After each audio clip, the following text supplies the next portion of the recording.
인간에게는 만나고 싶지 않은 절망이라는 것이 찾아올 때가 있습니다. 무엇인가를 기대했는데 그 기대대로 되지 않을 때, 평범하게 살고 싶은데 큰일이 닥쳤을 때 인간은 절망을 합니다. 저의 1년 선배였는데 얼굴도 예쁘고 해서 어려서부터 친구처럼 잘 지냈습니다. 최혜영이라고 예쁜 누나였죠. 1년 누나. 결혼도 잘해서 이렇게 잘 사는 모습도 보았습니다. 그런데 그 집 아들이 무슨 병에 걸려서, 희귀병에 걸려서 죽었습니다. 근데 그 혜영이 누나가 그 아들의 시체를 쓸어안고 울던 그 장면이 세월이 많이 지나도 이렇게 잘 떠나지를 않습니다. 혜영이 누나가 아들 시체를 붙잡고 이렇게 말했습니다. 나 못 살아, 나 못 살아. 아들이 죽었는데 내가 어떻게 살아? 나 안 살아. 왜 살아? 그렇게 아주 더 이상 슬플 수 없는 그 모습을 보았습니다. 인생이라는 것은 한편 잔인하다는 생각이 들 때가 있습니다. 어떤 사람이 몹쓸 병에 걸렸거나 그 집에 큰 일이 닥쳐서 그가 감당을 못하는 모습을 보면 인생이 참 잔인하구나. 한편 죄의 삭은 사망이라고 했는데 하나님과 분리되는 인생의 상황은 참 아픔이구나, 그런 생각을 하게 됩니다. 이런 생각도 해봤습니다. 심장은 콩알만 한데 닥치는 문제는 태산 같으니 하나님 어떻게 살라는 거예요? 마치 지탱할 수 없는 조그마한 나무 꼬쟁이를 들고 바위를 받치는 것처럼 그렇게 무거운 짐을 지고 살아야 하는 것이 우리 인생이 아닐까 하는 생각도 듭니다. 사실 인간의 고통은 무슨 일이 있어야만 임하는 것은 아닙니다. 인생은 굉장히 복잡한 구조로 되어 있기 때문에 잘 먹고 잘 살아도 괴로울 수 있습니다. 부잣집 그 사모님들이 날 아주 불만이 가득해가지고 불독처럼 이렇게 왕왕거리는 모습도 우리가 보지 않습니까? 남편이 돈 잘 벌어다 주는데 허무하대요. 지난주에도 말씀드렸던 것처럼 외롭대요. 사는 게 의미가 없대요. 다 꼴비기 싫대요. 인간은 무슨 일이 있어도 힘들지만 무슨 일이 없어도 힘들 수 있는 충분한 구조를 가지고 있습니다. 그래서 저마다 만족하지 못하고 저마다 외로움을 또는 슬픔을 토설하고 있는 거죠. 사람들은 그를 보고 이야기합니다. 아니 네가 뭐가 그렇게 힘들다 그래? 네 같으면 나는 그냥 춤을 추겠다. 그러나 그 본인은 괴로운데 어떡할 겁니까? 인생은 고난 중에 슬프고 아무 일이 없어도 슬프고 인생은 그렇게 복잡한 구조 속에 구조되어 있습니다. 그런데 그런 사람이라 할지라도 또 절망 같은 상황을 만난 사람이라 할지라도 그가 예수님을 제대로 만나기만 하면 그 인생은 반전됩니다.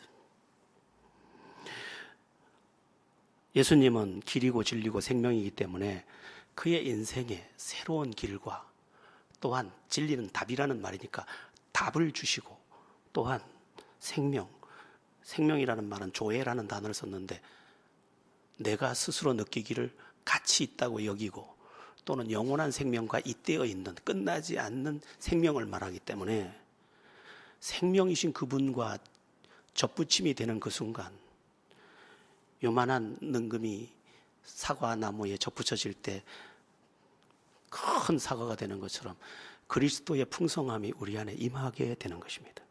그래서 그 인생에 허물을 채우지 못해서 여러 가지를 가지고 몸부림치며 채우려던 사람들이 예수로 말미암아 채워진 상태의 삶을 살고 이제 탄식이 찬송으로 바뀌어지는, 성경대로 말하면 제 대신 화관을, 쟤는 슬픔이 있을 때 자기 머리에 끼얹으면서 나무를 태우면 재가 되죠. 이건 죽음을 말해. 죽음 같은 슬픔이 내게 있다고 재를 뿌리는 거예요. 근데 화관은 행복에 겨워서 찬송하는 거죠. 예수를 제대로 만나기만 하면 그 생애 속에 새로운 역사가 시작되는 것입니다.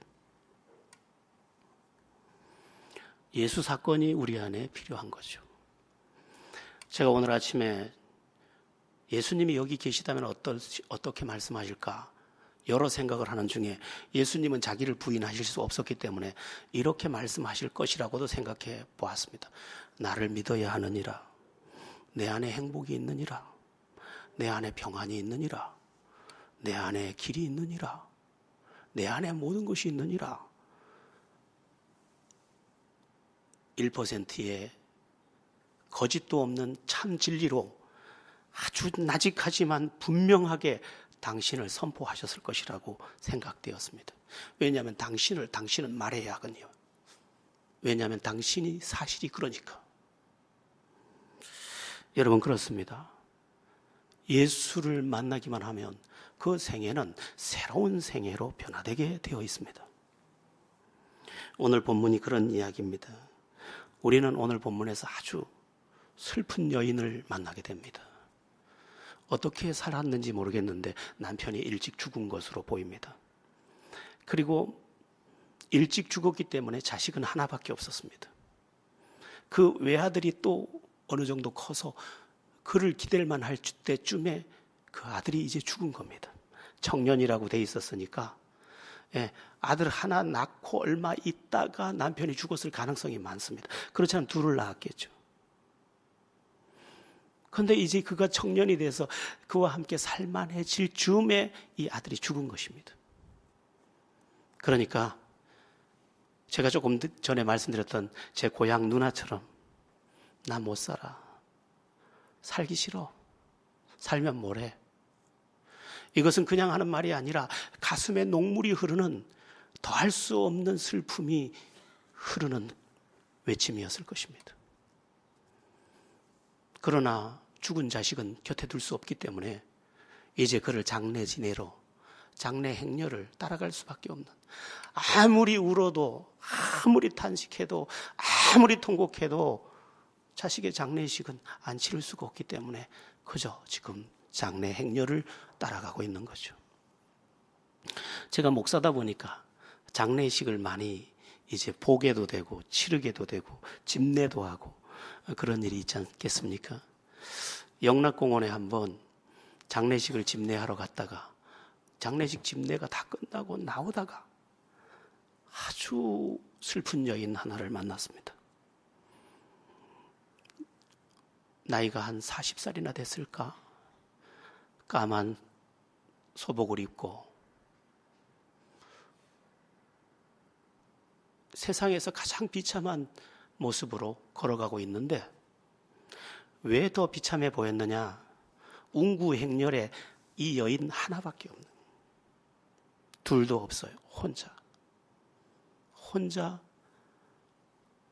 이 누구의 시체인지 모르지만 그 앞을 끌고 가고 있는 거죠. 저렇게 젊은 여자가 무슨 사연에 누군가 사랑하는 자가 죽었는데 저렇게 슬프게 혼자 따라가고 있을까? 우는 건지 안 우는 건지도 모르겠어요. 절망에 기가 막혀서 눈물도 그쳤는지 모르겠어요.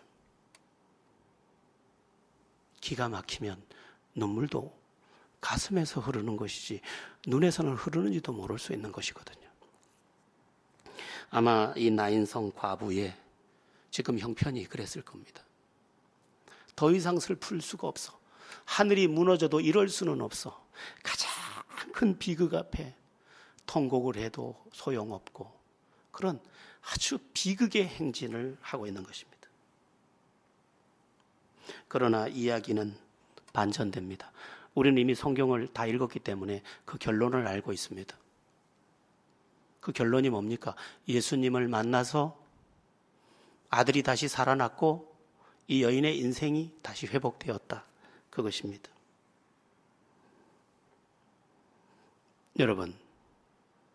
여러분의 인생은 누구를 만나야, 무엇을 만나야 해결될 것 같습니까? 아무 일이 없어도 허무하고 외로운 우리의 인생, 무슨 일이 있어도 답이 없는 우리의 인생, 무엇으로 해답을 찾을 수 있겠습니까?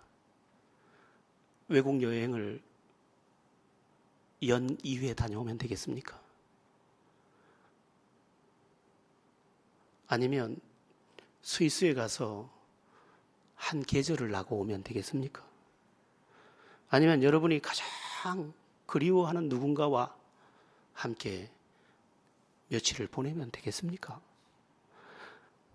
그때는 되는 듯 보여도 결국은 답이 없습니다.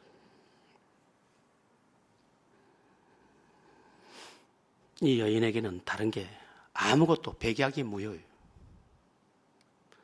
이 사람에게 수십억의 돈을 줘도 무효예요. 아무것도 소용이 없어요. 그런데 주님을 만나자 아무 일도 없었던 것처럼, 흐르던 강물이 여전히 흐르는 것처럼 자기 인생이 여전한 자리로 돌아가고 회복의 자리로 들어서게 되더라는 것입니다. 이 사람의 행복은 이미 끝났습니다. 유일한 희망이 죽었는데 무슨 인생을 살겠어요. 그런데 주님을 만나자, 주님을 만남으로 인해서 이제 새 인생이 고스란히 출발된 것입니다. 여러분, 주님을 만난다는 것은 단순히 교회를 다닌다는 이야기가 절대로 아닙니다. 우리 중에 누가 주님을 얼마만큼의 사람들이 주님을 만났는지는 잘 모릅니다. 인간이 볼 수 있는 눈은 육체로밖에, 겉모습으로밖에 못 보기 때문에 짐작을 할 뿐 그가 주님을 만났는지 안 만났는지는 잘 모릅니다. 그러나 주님을 진짜 만난 사람은 새 인생이 자기에게서 이미 시작된 것을 자기가 알고 있습니다. 물론 형편은 그렇게 급격히 달라지는 것은 아닙니다. 이 여인도 똑같았습니다. 자식이 살아났지만 형편이 달라진 건 아니에요. 자식이 살아났지만 여전히 가난해요. 여전히 뭔가 열심히 일해야 살아요. 이것을 보고 구원의 그 즉각성과 점진성이라는 말을 씁니다. 우리는 즉각 하나님의 사람이 되지만 예수를 만나는 순간 아직 완성되지 않은 과제를 안고 살아가는 것입니다. 그래서 예수를 믿는 사람도 직장을 잡아야 되고 결혼하기 위해서 기도해야 되고 또 데이트도 해야 하고 또 열심히 일해야 하는 것이죠. 그러나 분명히 그는 알고 있습니다. 내가 예수를 만났고 그 예수는 내 안에 생명의 사건이 되었으며 나는 하나님의 자녀가 되었고 하나님은 나를 사랑하시며 지금도 나와 함께 하신다고. 이 고백이 내 안에 생명으로 들어와 있는 것입니다. 신앙생활은 예수님을 만나서 시작되는 영원한 첫사랑의 시작입니다. 주님을 만나서 그 뜨거운 가슴을 다 말할 수 없습니다. 이것은 극적인 만남을 가져본 사람들만 아는 천국의 이벤트입니다. 제가 예전에 한국 대학생 선교회를 세웠던 김중곤 목사님을 굉장히 좋아했습니다. 아마 그분의 책을 거의 대부분 다 읽었다고 보아도 될 것 같은데, 그분의 책 중에 잊지 못하는 책 한 권이 영원한 첫사랑의 생명 언어라는 책입니다. 당신이 주님을 만나고 나서 영원한 첫사랑의 생명 언어가 자기 안에서 솟구치는 거죠. 사랑의 고백이 끝도 없이 쏟아지는 거죠.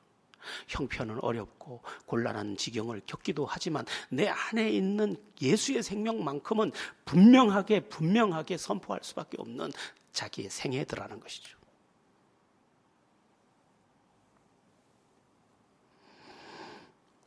예수님을 만나면 온 세상도 달라지거니와 내 생각도 다 달라지죠. 이미 내가 달라진 것을 내가 알고 있죠. 이것은 착하다는 것과 달라요.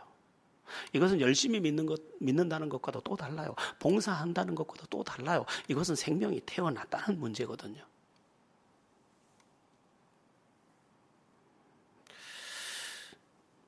우리는 구원의 그 즉각성과 점진성을 알아야 합니다. 내가 주님을 만나면 나는 하늘 생명이 되었고 아직 완성되지 않은 점진적 과제 안에 있어서 지금도 영적 싸움을 하며 이 길을 가야 한다고. 그러나 이전과는 달라졌어요. 나는 이제 하나님의 자녀예요. 하나님께 기도할 수도 있고 하나님을 의지할 수도 있고 하나님의 도움을 받을 수도 있으며 또한 그분의 위로를 실제적으로 내 삶 전체에 걸쳐서 경험하면서 매일을 살아갈 수 있습니다. 그런 점에서 우리 모두가 점검해야 될 것 두 가지가 있는데, 하나는 뭐냐? 주님 만났느냐 안 만났느냐. 두 번째, 꾸준히 그럼에도 불구하고 주님을 믿고 있느냐. 태어났느냐의 문제요, 꾸준함의 문제예요. 성경은 틀림없이 말씀하고 있습니다. 나중까지 견디는 자는 구원을 얻으리라고. 그가 진짜라면 주님을 굳세게 붙잡을 것이고 그 굳세게 붙잡은 그것은 그에게 구원과 승리를 준다는 것입니다.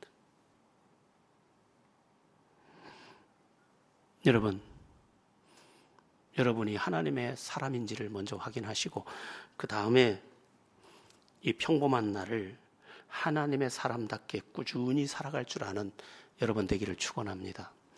인생을 행복하게 사는 비결을 한 가지 말씀드리겠습니다. 그 비결이 뭐냐면 평범한 날을 행복하게 사는 것입니다. 좋은 일이 있어서 난 너무 행복해. 기가 막히게 좋은 날이 인생에 몇 번이나 있을까요? 며칠이나 있을까? 그리고 어떤 어려운 형편에서 건져졌기 때문에 나는 감사해. 그게 몇 번이나 될까요? 근데 평범한 날 매일 감사해. 그러면 평범한 날이 인생의 80%가 넘고 90%가 넘는 이 날 동안 하나님의 사람으로 감사하며 살다 보니 모든 날이 감사의 날이요 행복의 날이 되는 것입니다. 우리가 예수를 믿으면서도 평범하게 살아가는 이 일상 속에서 감사하며 하나님을 찬송하며 살다 보니까 모든 날이 좋은 날이 되는 것입니다. 그래서 평범한 날, 맨날 밥 해먹고 맨날 일하고 그거를 좋아해야 한다니까요. 밥하는 게 왜 이래 즐거운지 모르겠어요. 일하는 게 참 즐거워요. 이걸로 가족들을 먹일 수 있고 식사하면서 또 가족과 대화할 수 있고 참 좋아요. 이 사람이 행복한 사람이에요. 평범한 날을 짓밟고 이벤트와 같은 삶을 매일 추구하는 사람들은 늘 껍데기 삶을 살다 끝나는 것이죠. 그래서 평범한 날을 핵심적인 날로 만들어야 돼요. 우리는 평범이라고 하는 80, 90%를 내던지고 이 10%밖에 안 되는 것을 가지고 사느니 죽느니 하면서 오늘 불행을 연속하는데 어리석다는 것입니다.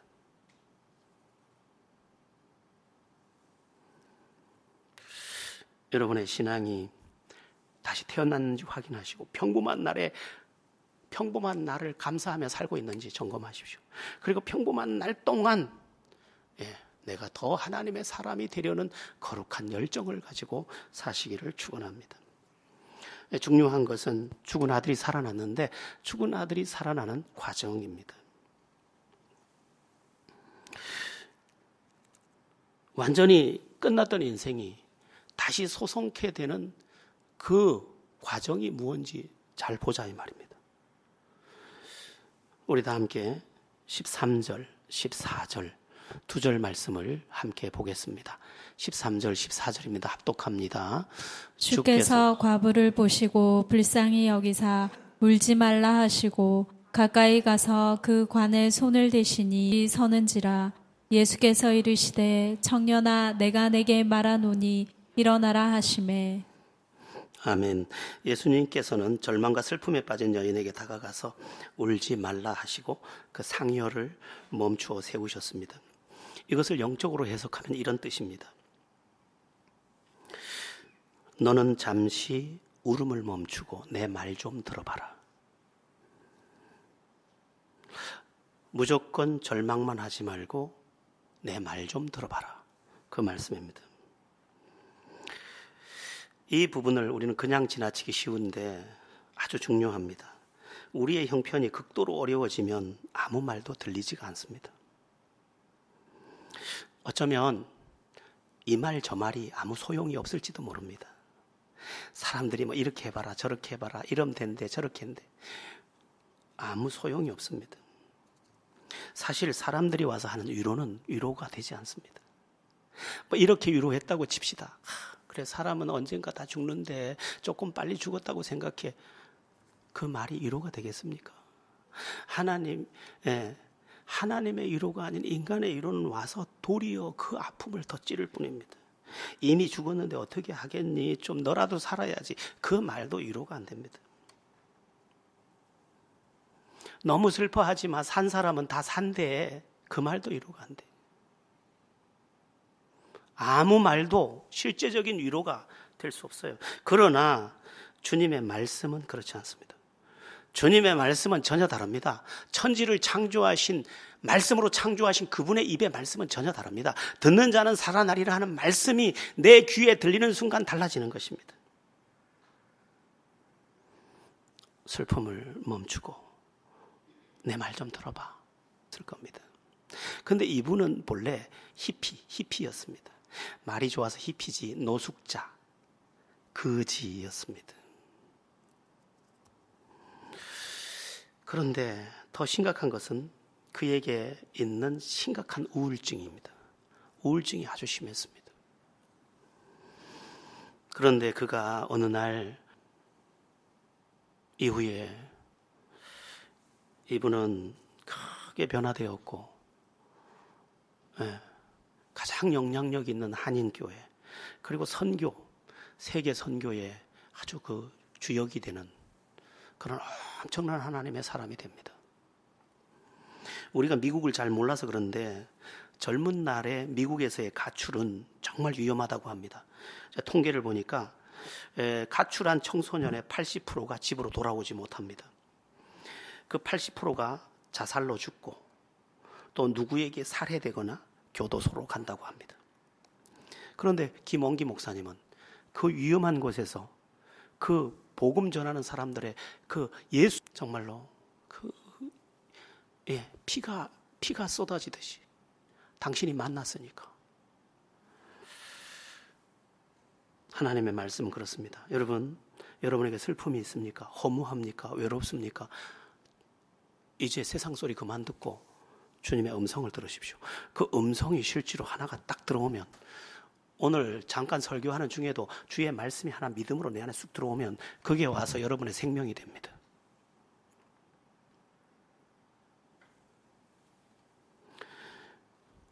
여러분에게 하나님의 말씀이 들리기를 축원합니다. 이 여인과 장래 행렬이 주님 앞에 멈추어 선 것도 중요합니다. 14절에 보니까 장래 행렬이 주님 앞에 멈추어 섭니다. 여러분, 우리도 주님 앞에 멈추어 서야 합니다. 만약 이 여인이 추측입니다마는 장래 행렬을 멈추지 않고 멈춰라 해도 뒷자리에 서고 맙니다. 우리는 멈출 줄 알아야 합니다. 좋은 차는 브레이크가 좋은 것입니다. 우리의 신앙에서 말을 하다가도 성령께서 내 마음을 주장하거나 또한 하나님이 주신 어떤 메시지가 있다면 당장 하다가도 저기 있지 않나 하다가도 멈춰야 합니다. 만약 멈추지 않고 계속하면 그것이 재앙이 될 것입니다. 현대인들이 멈추지 못하는 게 많이 있습니다. 화를 멈추지 못해요. 욕심을 멈추지 못해요. 입술에 말을 멈추질 못해요. 불평을 멈추질 못해요. 그래서 사고를 계속 내는 거예요. 또 한 가지, 슬픔을 멈추질 못해요. 우울증 환자들이요, 사실은 멈추면 되는데 못 멈추는 거예요. 그리고 우울하기 때문에 우울하지만 멈추지 않아서 우울하기도 합니다. 멈출 수 있는데도 내가 얼마나 우울한지 보라고 더 슬픔에 빠지기도 합니다. 자기 남편에게 신호를 보내는 거죠. 내가 얼마나 우울한지 알아? 안 멈추고 나 때문에 당신 깜짝 놀래야 돼. 당신 지금 목숨 걸고 나를 붙잡아 줘야 된다니까. 이 신호를 끊임없이 보내면서 자기는 빠져나오지 못할 계곡으로 빠져가는 것입니다. 자기도 알고 있습니다. 우울증이 있는 것이 사실이지만 우울증의 가속도의 페달을 자기가 밟고 있다는 것을. 멈추면 되는데 안 멈추는 것이죠. 나중에는 멈출 수 없는 멈춤 기능이 고장이 나버렸기 때문에 쏜살같이 가속도를 붙여서 내리달리는 것입니다.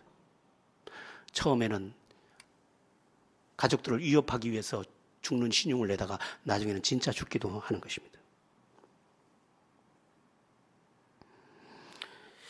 어떤 남편이 물에 빠져 죽은 아내를 생각하며 슬퍼했습니다. 그리고 그 강가로 계속 가서 강을 보며 울고 소주를 마시고 그러더니 며칠 있다가 자기도 신발 한 컬레 벗어놓고 그곳에서 죽었습니다. 자식들은 어떻게 합니까? 멈춰야 되는데 안 멈추는 거예요. 주님은 아예 멈추라면 멈춰야 돼요. 그게 이익이 되는 것 같아도 주님이 멈추라면 멈춰야 돼요. 제가 어떤 분에게 이런 말을 한 적이 있어요. 사람들은 정말 살려고 일하는지 일하려고 사는지 모르겠다. 욕심에 여기 금산이 있어. 금산 하고 생각하는 것 앞에서도 멈춰야 돼요. 하나님의 은사 중에 마지막 은사가 절제 은사 아닙니까? 안 멈춰요. 안 멈춰. 화도 안 멈춰. 슬픔도 안 멈춰. 그 나쁜 감정도 안 멈춰. 결국은 쑤셔받고야 끝을 내는 것이죠. 주님 앞에서 멈추세요. 그리고 주님의 음성을 들으세요. 제가 지금 금산 이야기 했지만 이것은 톨스토이의 단편에 나오는 이야기를 각색한 것이라고 보면 돼요. 톨스토이가 단편에 그런 이야기를 쓰잖아요. 얼마나 더 큰 땅이 필요할까? 네가 오늘 지금부터 달려가지고 하루 동안에 돌고 오는 땅은 다 죽게 했더니 이게 그냥 욕심이 나가지고 끝도 없이 가다가 나중에 돌아와서 크게 다 돌았는데 와서 죽었잖아요. 인간이 그렇다니까. 주님 앞에 멈추면 주님이 적당하게 주시고 또한 풍성하게 주시고 은혜도 주시고 다 줄 건데, 그러니까 좋은 것이라고 무조건 달려가도 되는 게 아니에요. 요즘에 나쁜 노래 있죠. 무조건이야. 나쁜 노래야 이게. 14절에 주께서 그 관에 손을 대셨다, 이 말씀도 중요합니다. 관이 뭐죠? 죽음의 상자입니다. 끝장난 상자예요. 그런데 주님이 그 관에 손을 대셨어요. 그리고 청년아 일어나라 하시자 죽었던 그 청년이 살아났습니다. 여러분, 우리의 인생에 필요한 게 있습니다. 주님의 손입니다. 주님의 손이 와서 우리의 삶을 만져야 합니다. 우리의 몸도 만지고 우리의 마음도 만지고 우리의 가정도 만져야 돼요. 주님의 손은 천지를 창조한 손이에요. 이 손이 닿을 때 그 생애가 재창조되는 것입니다. 죽었던 관을 만지자 죽었던 생명이 새 생명을 얻어서 다시 살아나지 않았습니까? 사람 될 것 같지 않은 이 마음도 주님이 만지면 선한 마음이 되는 것입니다. 행복이 조금도 없는 우리 가정도 주님이 만지면 행복한 가정이 되는 거예요. 사람들은요, 행복하지도 않은데 행복한 척하고 억지로 짜내가지고 행복하다고 하고, 그거 말고 봄바람이 자연스러운 것처럼, 햇살이 손등 위에 아름다운 것처럼, 그렇게 포근한 은혜, 아주 감미로운 은혜가 아주 평범 중에 있어야 행복한 거지. 짜내서 내가 당신 얼마나 사랑하는지 알지? 이런다고 되는 거는 아니라는 거죠. 주님이 몇 개월 마음을 많이 썼습니다. 저걸 어떻게 해결하지? 해결할 방법이 없어요. 방법은 딱 하나, 주님밖에 없으니까 주님 앞에 그냥 엎드리는 거죠.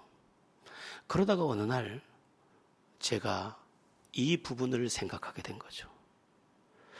주님의 손에다가 맡겨주자. 이건 이런 거예요.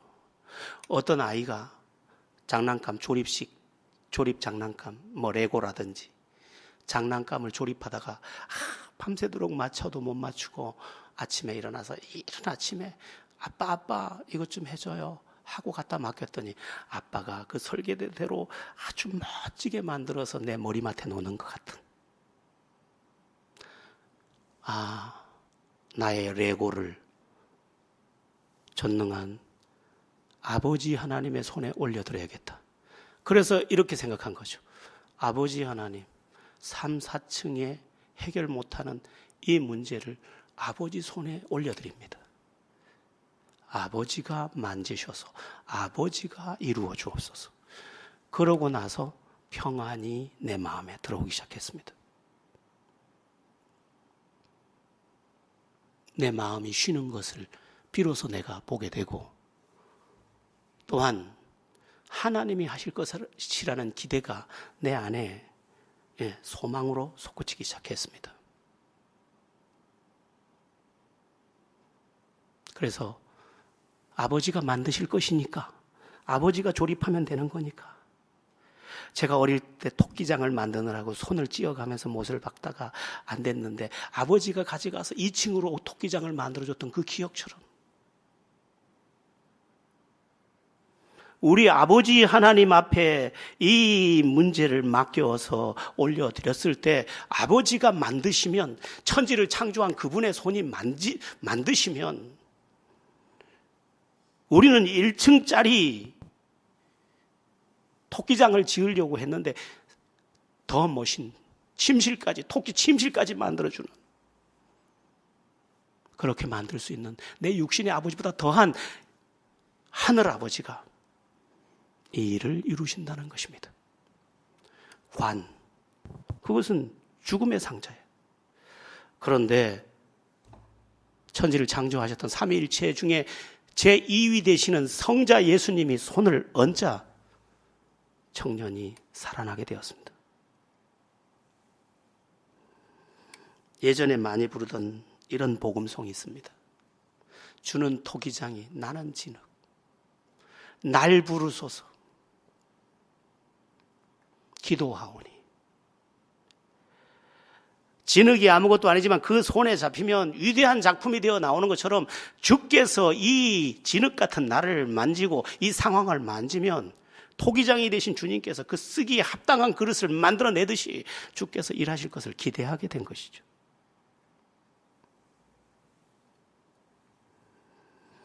여러분, 여러분의 자녀도 여러분의 아버지께 맡겨주시죠. 저 철없는 아들, 저 철없는 딸, 하나님의 손에, 내가 안 돼요. 어떤 엄마가 아들이 하도 집을 나가서 사고를 치니까 하루는 문 앞에서 막 엎드려서 비는 거예요. 제발 성호야 제발 오늘은 나가지 마. 엄마 봐서 한 번만. 이 못된 아들이 엄마를 걷어차고 나갑니다. 이거 어떡하겠어요? 아버지의 손에 맡기는 거죠. 아버지의 손에 맡기고 아버지께 비는 거죠. 아버지, 우리 성호 아버지 손에 올려드립니다. 내가 할 수 있는 것은 기도뿐이에요. 기도합니다. 멈추고 듣고 맡기고, 그렇게 해야 하는 것이죠. 우리 교회도 주님의 손에 맡겨드리고, 우리의 본분, 기도하는 일과 복음 전하라는 일과 사랑하라는 일과, 우리 장로님 기도에 참 은혜스럽게 해주셨는데, 가족됨을 온전히 이루어 가다 보면 어느 날 사랑에 굶주린 영혼이 올 거고, 진리에 굶주린 영혼이 올 거고, 하나님이 보내시는 영혼이 올 거고, 문제 해결자 되시는 주님이 일하실 것이고. 그래서 사람들이 말하기를 2부 예배 해야겠는데요, 3부 예배 해야겠어요. 그렇게 되기를 축원합니다. 시간이 좀 갔습니다. 한 절만 더 살펴보고 오늘 말씀을 마치겠는데요. 우리 17절을 함께 보겠습니다. 17절입니다. 합독합니다. 시작. 예수께 대한 이 소문이 온 유대와 사방에 두루 퍼지니라. 아멘. 예수님께서 죽은 자를 살린 소문이 온 유대와 사방에 두루 퍼졌다 이렇게 말씀합니다. 이것은 그냥 소문이 아니라 소식이죠. 소식. 소문과 소식은 다른 것입니다. 여러분, 세상에는 별의별 소문이 다 있습니다. 저는 인터넷 기사를 보다가 깜짝 놀랄 기사를 봤는데 하루에 1억을 벌 수 있습니다 이렇게 나오더라고요. 그건 소문이에요. 1억을 어떻게 벌어요? 몰라. 빌 게이츠라면 뭐 손흥민도 하루에 1억 버나요? 거의 벌 거예요. 손흥민은. 손흥민 전도해야 되겠다. 그죠?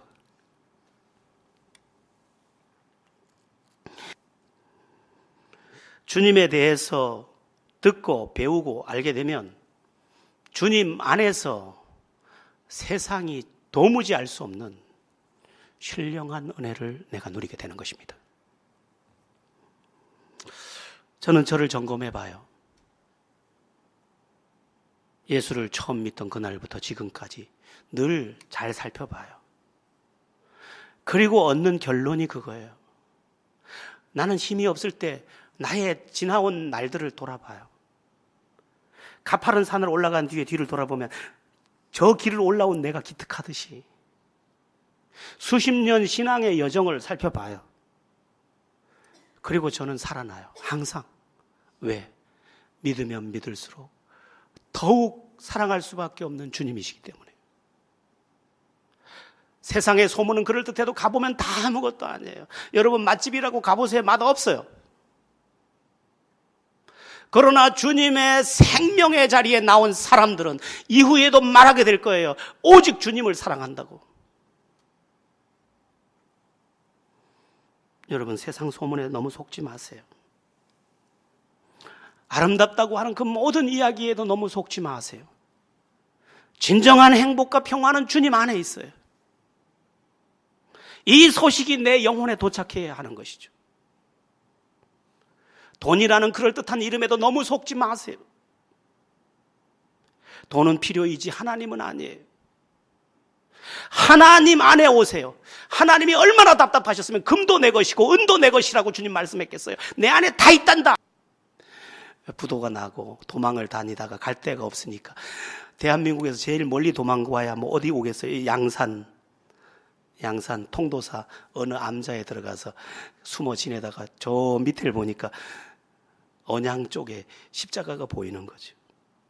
그래서 잠은 암자에서 자고 새벽 기도를 간 거죠. 거기 가서 주님 만났어요.